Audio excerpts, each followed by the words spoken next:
Nous commençons par remercier le Tout-Puissant de nous donner l'occasion de vivre ce moment aujourd'hui. Nous remercions tout particulièrement Monsieur le Président de la République pour avoir offert à tous les maires du Sénégal, de toutes les communes du Sénégal,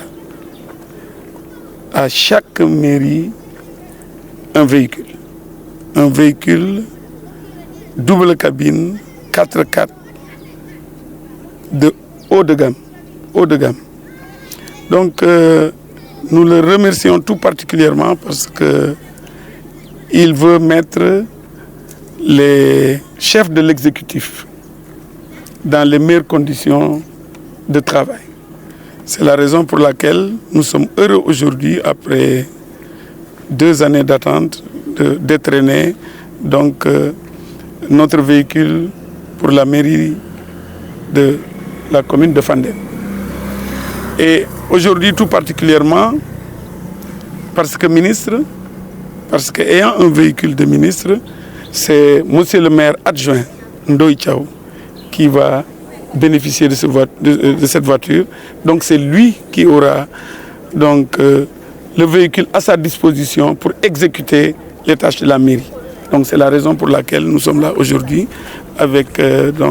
quelques conseillers pour fêter cet événement, pour dire que nous sommes tous très heureux. Merci et souhaitons plein succès au maire adjoint Ndoye Thiaw qui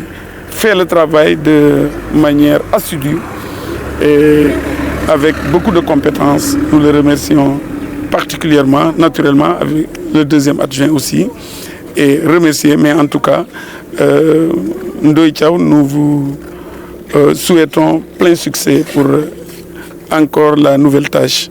que vous allez accomplir. Oui, naturellement, vous savez que dans les zones particulièrement rurales, de toute façon, tous les maires ont besoin d'un véhicule, d'un moyen de locomotion qui vous permet, n'est-ce pas, de pouvoir exercer la tâche pour laquelle vous avez été élu, pour aussi aider les populations. Je pense que c'est la raison pour laquelle ce véhicule vient au bon moment. Nous en avons besoin, non seulement pour les déplacements du maire qui habite à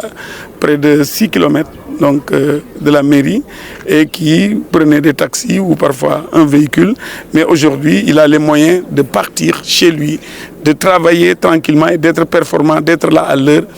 parce que c'est lui qui s'occupe de l'état civil aussi, il est officier d'état civil. Donc je pense que c'est vraiment quelque chose dont on avait besoin. Monsieur le ministre, une question politique, monsieur le maire. L'opposition vous taxe de vouloir cumuler les législatives et la présidentielle pour 2017. Qu'en dites-vous exactement? Ce que j'en dirais, c'est qu'il y a le calendrier républicain et qui va être respecté. Les élections législatives auront bien lieu en 2017. La date, ce sera juste sans doute avant juillet, parce que le calendrier républicain nous autorise à organiser ces élections avant la fin du mandat de l'actuelle législature. Donc c'est pour dire que l'opposition va continuer de parler. Mais les élections se feront en 2017 pour les législatives. Nous sommes prêts. Voilà, monsieur le ministre, une lecture sur la situation politique d'avoir réussi la mission de faire adhérer tous les maires du département dans l'APR. Un sentiment? Merci, un sentiment de satisfaction, et c'est le génie de Monsieur le Président de la République qui nous avait instruit d'approcher tous les maires du département, et le Tout-Puissant a fait qu'ils ont entendu l'appel de Monsieur le Président de la République, et aujourd'hui la quasi-totalité des maires travaillent avec nous, donc nous sommes très heureux, très contents, et nous pensons que nous allons vers des échéances un peu plus faciles. Merci. Évidemment, vers ces échéances, quel message particulier lancez-vous à la mouvance présidentielle de façon générale en direction de ces échéances-là? L'instruction de Monsieur le Président de la République à l'endroit des militants de l'APR, c'est de travailler dans la coalition Benno Bokk Yakaar. C'est la seule et unique indication. Nous devons travailler dans la coalition Benno Bokk Yakaar et ensemble, avec tous les partis que vous connaissez tous. Donc nous travaillons ensemble. Vous avez vu tout récemment le président Tanor Dieng a été élevé au rang de président du Haut Conseil des collectivités territoriales. Je pense que c'est dans Benno Bokk Yakaar et je pense que les autres aussi l'ont compris. Je pense qu'aujourd'hui nous sommes sur la bonne voie. waaw am ci mbégte rek gërëm suñu borom bu baax a baax gërëm président de la République bi nga xam ne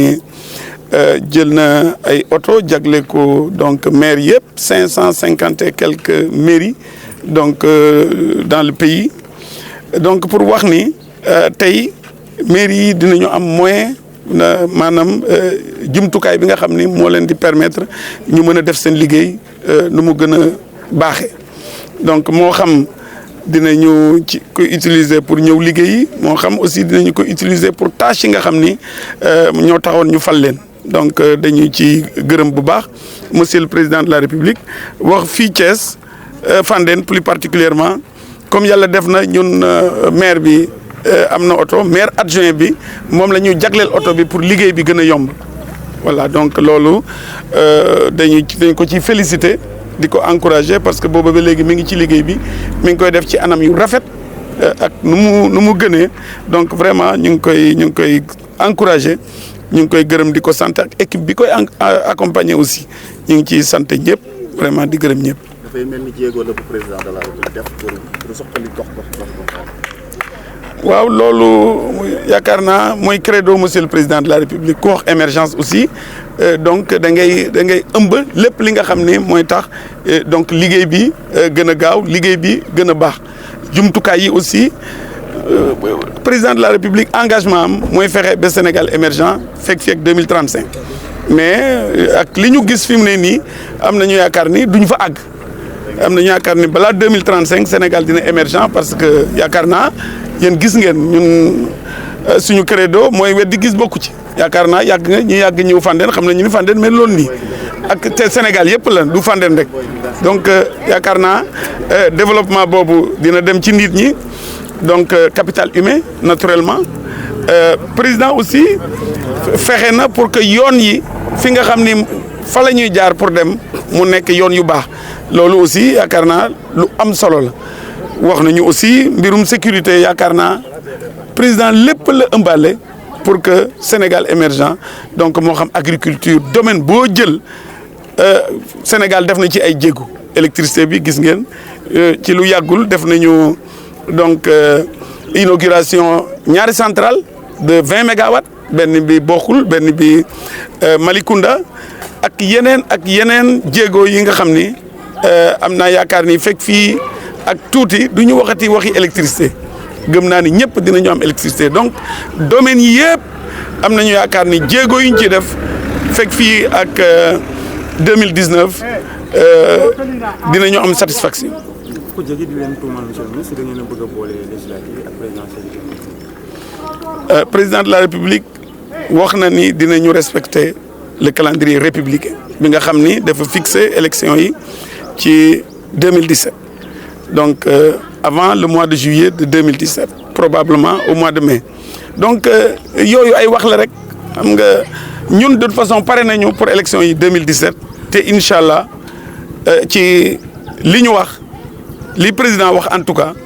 gëm nañu ni c'est en 2017 la ñu koy def bu yeboo ku bëgg a dem élection pare 2017. voilà monsieur le ministre sas bi nga sasoo woon ci wàllu indi maire département yëpp fekk si président de la République Macky Sall ban yëg nga am bi nga xamee ne loolu antu na. am ci mbégte te damay wax ni loolu xalaatu président la mu nekk xalaat bu baax mu méngoo ak li nga xam ni maire yi aussi bëgg nañu ko donc bëgg nañu ànd ak président bëgg nañu ko accompagner parce que xam nañu ni dafa bëgg a sukkali gox yi dafa bëgg a jëmale Sénégal kanam donc loolu moo tax ñoom ñëpp presque ñu ñëw donc ànd ak moom accompagner ko dañ ci am mbégte rek di sant suñu borom bu baax a baax. boo amoon message booy lancer mouvance bi ci département bi yëpp ak biir Thiès ban message lay doon. yàgg nañu ànd yaakaar naa biir Thiès ñëpp xam nañu ni bu dee Benno Bokk Yaakaar toujours ñooy ànd amul benn problème. parti yi fi nekk yëpp ànd nañu liggéey ànd nañu def investiture au conseil des collectivités territoriales gis ngeen ni mu demee yàlla def ñu gagné ñu ko ci sant bu baax a baax tey léegi message bi may jox mooy ni mbooloo mooy doole te bu ñu àndee dañuy gagné te am naa yaakaar ni ñu àndee ba léegi dinañu ànd ci donc élection législative yi 2017 maa ngi sant ñëpp gërëm ñëpp. yow ban yëg-yëg nga am ci lii monsieur le ministre. man xam naa tey moom dama bëgg ba mënuma wax ndax contentement bi moom mënuma koo tollelu fenn ndax lii moom message la ndax Augustin yi waxoon na ma ko toogal loolu tax nag toog naa toog bi ma toog nag gis naa ci. lan mooy doon sa taxawaay nag à partir de ak lan ngay dénk conseil bi yëpp. conseil bi li ma koy dénk mooy ñu gën a góorgóorlu ndax liggéey ak mbooloo mooy doole ndax conseil yi dañu ko wax sa Benno Bokk Yaakaar kon bu ñu dekkee Benno Bokk Yaakaar dañoo bëgg war a bokk benn jëmukaay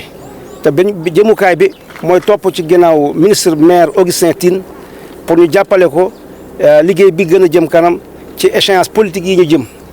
loolu daal moom laa dénki conseil bi ci li ñu jëm nii.